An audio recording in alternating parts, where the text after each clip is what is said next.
Good afternoon, children. Now we shall study about the nervous system.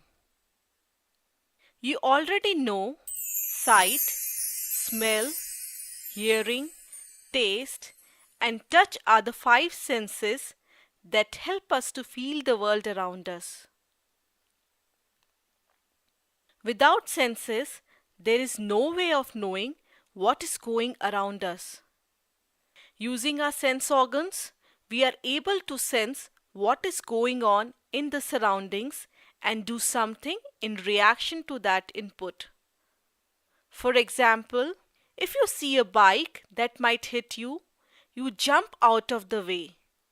Your sense organ, eyes, saw the bike.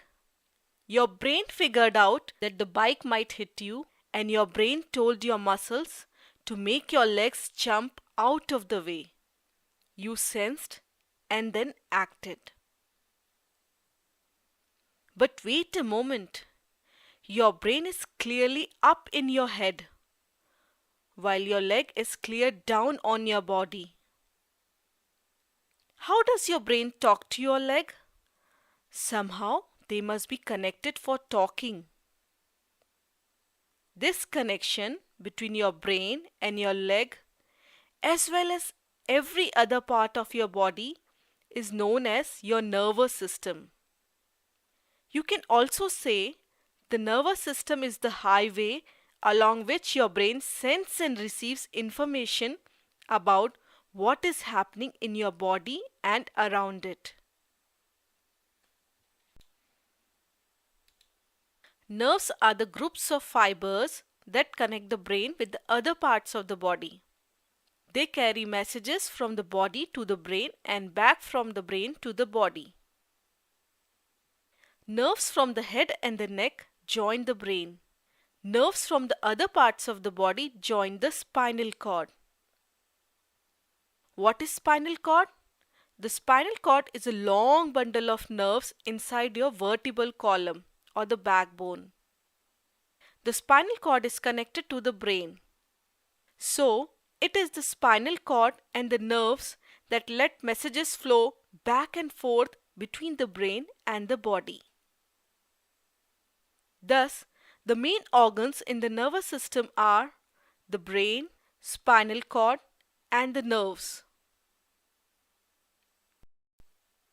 Can you compare the nervous system with anything you see around? Yes, it can be compared to the telephone system. The nervous system is like a telephone system because the phone sends messages to the other people over wires, like the brain sends messages to other parts of body through nerves. The brain is the control center of the entire body. The brain works non-stop, taking and sending messages and making decisions. Looking at the structure of the brain, you may wonder, why isn't it just a somewhat flat surface like the rest of our organs? Why it has the folded, ruffled shape? It is such for a reason. The brain is highly folded so that it has more room for the nerve cells or the cerebral neurons.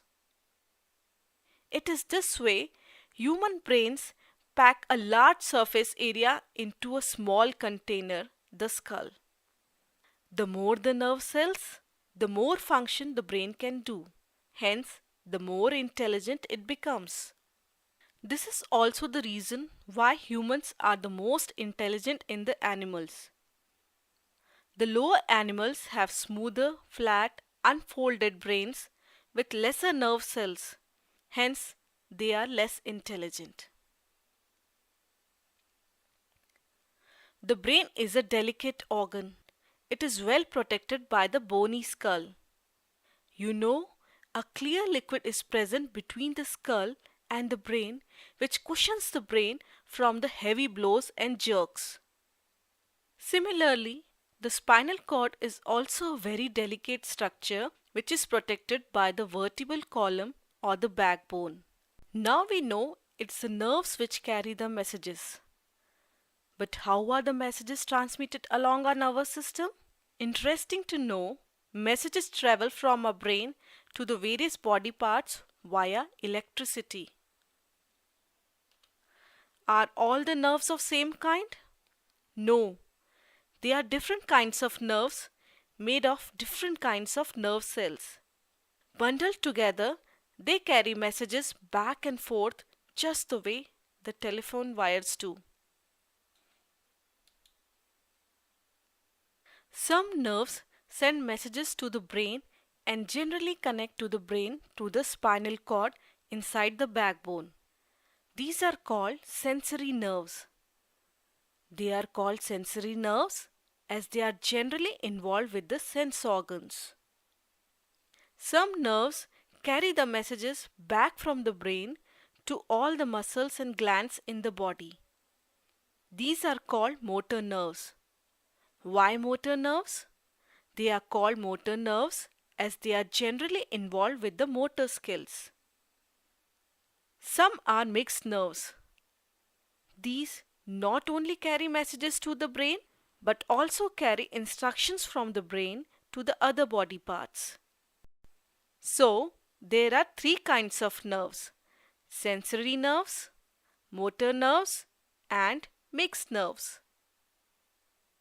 In our previous example of jumping out of the way on seeing the bicycle approaching you, how were the nerves involved? On seeing the bicycle, the sensory nerves carried information to the brain that the bicycle is approaching. The motor nerves carried the message from the brain to the leg muscle to pull up and jump. So now that we know about the main organs of the nervous system, let us see how they coordinate with each other. Suppose an ant bites on your hand. You feel the itch and start scratching your hand. How does this happen?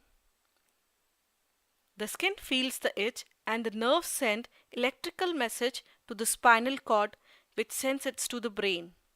The brain interprets the message and sends the response. The response is received by the spinal cord. From the spinal cord, the nerves carry the message to the hand muscles. When the message reaches your hand, your muscles obey and do as they are instructed. That is, start scratching your other hand where the ant bit you. We see generally the brain coordinates the responses. But sometimes a very quick response is needed. We cannot waste time to think. These are the emergency actions. During such times, is it necessary to involve the brain? No, we can do without consulting it.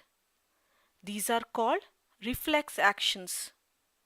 A reflex is an involuntary or automatic action that your body does in response to something, without you even having to think about it. Reflexes protect your body from the things that can harm it. For example, by mistake, if you put your hand on a burning candle, a reflex causes you to immediately remove your hand even before any message goes to your brain. It is the spinal cord that instructs the muscle to remove your hand. The emergency actions are taken care by the spinal cord itself to save time.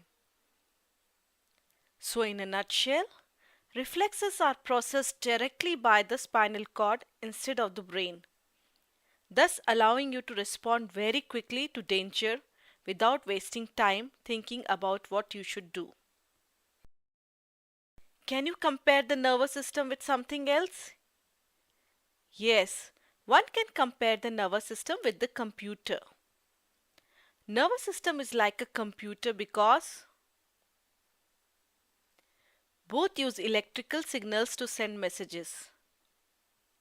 Both have a memory that can grow. Both can adapt and learn. But the most important and amazing thing is, human brain is far more intelligent than the computer. It enables you to speak, play sports, listen to the music, imagine, and learn different things. Great, isn't it? To sum up, the brain, spinal cord, and the nerves are the major organs of the nervous system. The nervous system controls everything we do: to think, to take decisions, to remember, to learn. Voluntary activities, that is, activities which are under our control, like muscle movement. Involuntary activities, that is, activities which are not under our control, like breathing, heart pumping. That's all for today, kids. See you in the next class. Bye for now.